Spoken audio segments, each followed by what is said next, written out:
இன்றைக்கி கடவுள் உங்களுக்கு கொடுத்துருக்க வசனம் எசேக்கியேல் 12:22. மனுப்புத்திரனே, நாட்கள் நீடிக்கும் தரிசனம் எல்லாம் அவமாகும் என்று இஸ்ரவேல் தேசத்திலே வழங்கும் பழமொழி என்ன? இந்த வசனத்தை கொண்டு கடவுளை மட்டும் என்ன சொல்கிறது பார்ப்போம். இஸ்ரவேல் தேசத்தில் இஸ்ரவேலர்கள் தேவன் சொன்னது இன்னும் நடக்கலையே, நாட்கள் தான் கடந்து போகுது, நடக்கிற மாதிரி ஒன்றும் தெரியலையேன்னு சொல்கிறத கேட்ட கடவுள் எசேக்கியேல் 12:28 நான் சொன்னதை உடனே செய்வேன், இனிமேல் அது தாமதிப்பது இல்லை என்று சொல்கிறார்.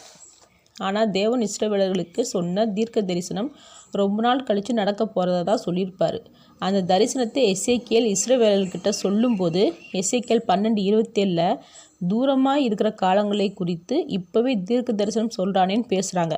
அப்போது இஸ்ரவேலர்களுக்கு தேவன் தீர்க்க தரிசனமாக சொன்ன வார்த்தை ரொம்ப நாள் கழித்து நடக்கக்கூடியதுன்னு தெரிஞ்சிருந்தும் நாட்கள் தான் கடந்து போது இன்னும் தேவன் சொன்ன வார்த்தை நடக்கலையேன்னு பேசுகிறாங்க.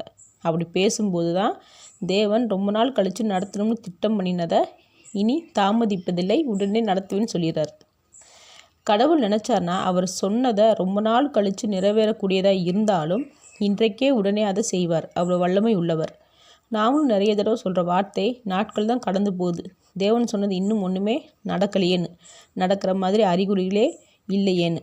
எந்த அறிகுறி இல்லைனாலும் தேவனோட திட்டத்தை நமக்கு பண்ணின வாக்குத்தத்தை உடனே செய்ய வல்லவராக இருக்கிறார்.